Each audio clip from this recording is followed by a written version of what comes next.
नमस्कार, तुमचं स्वागत आहे मामा आई रेसिपीमध्ये। आजची आपली रेसिपी आहे क्रॅब मसाला।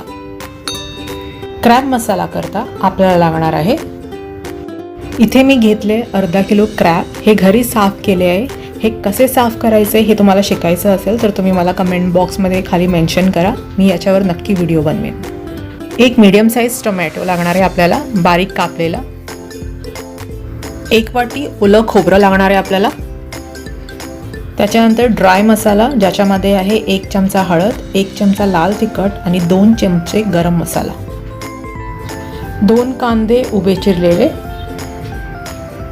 नंतर आपल्याला लागणार आहे 2 हिरव्या मिरच्या, 5 ते 6 लसणाच्या पाकळ्या, 4 लवंग आणि 9 ते 10 मिरी।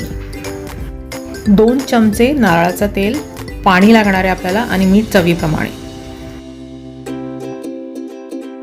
चला तर मग स्टार्ट करूया क्रॅब मसाला।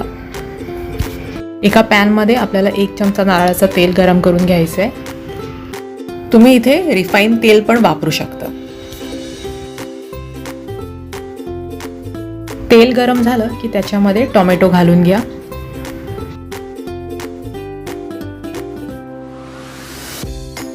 टोमॅटो आपल्याला सॉफ्ट होईपर्यंत शिजवून घ्यायचा आहे। टोमॅटो सॉफ्ट झाला की त्याच्यामध्ये खेकडे घालून घ्यायचे आपल्याला। खेकडे म्हणजे कुल्ली कोकणी लँग्वेजमध्ये, आणि याला कुल्लीचे सुके, कुल्ल्याचे सुके या कुल्ल्याची कढी पण म्हणतात।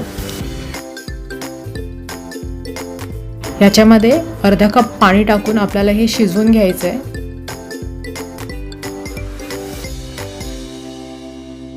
हे मिक्स करून आपण झाकण लावून हे शिजवायला ठेवू दुसऱ्या गॅसवर, आणि पुढच्या कृतीला म्हणजे ग्रेव्ही करायला घेऊया आपण।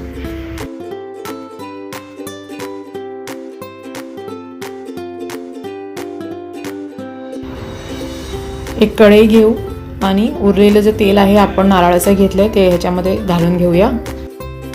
तेल गरम झालं की याच्यामध्ये आपल्याला मिरच्या, लसूण, मिरी आणि लवंग हे घालून 2 सेकंड परतून घ्यायचं आहे।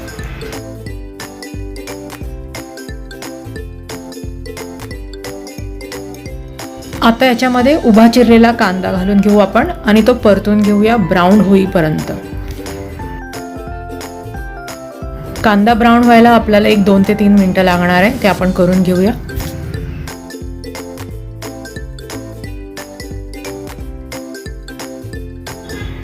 हा बघा कांदा छान ब्राऊन झालाय। आता या स्टेजमध्ये आपल्याला खवलेला नारळ घालून घ्यायचा आहे आणि तो पण असा ब्राऊन खमंग भाजून घ्यायचा आहे।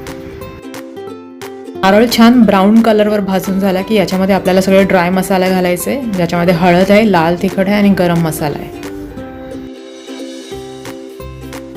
हे मसाले घातले की फक्त आपल्याला हे मिक्स करून घ्यायचे आणि मग गॅस बंद करून ठेवून द्यायचे।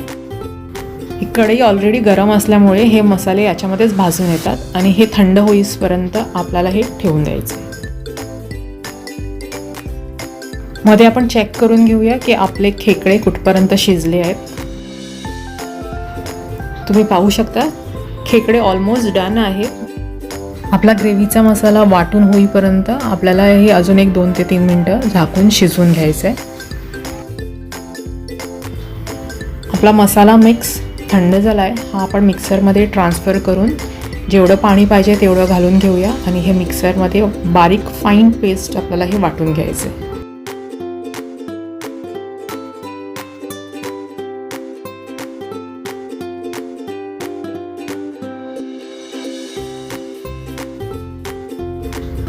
आपले खेकडे पण शिजले आहेत आणि आपली ग्रेव्ही पण रेडी आहे, तर आपण ही ग्रेव्ही आता खेकड्यामध्ये घालून हे मिक्स करून घेऊया।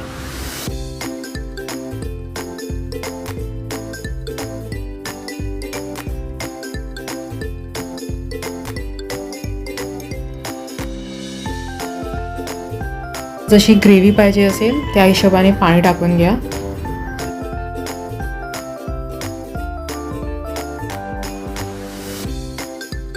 ही बघा, ही कन्सिस्टन्सी माझ्याकरता परफेक्ट आहे, कारण ह्याच्यामध्ये अजून खेकडे शिजणार आहे आणि ही ग्रेव्ही अजून थिक होणार आहे। आपल्या चवीच्या हिशोबाने याच्यामध्ये मीठ घालून घ्या, चांगलं मिक्स करा आणि झाकण लावून थोडे 5 ते 6 मिनिटं शिजवू द्या। ह्याला छान उकळी यायला पाहिजे आणि ही ग्रेव्ही पण थोडी थिक व्हायला पाहिजे।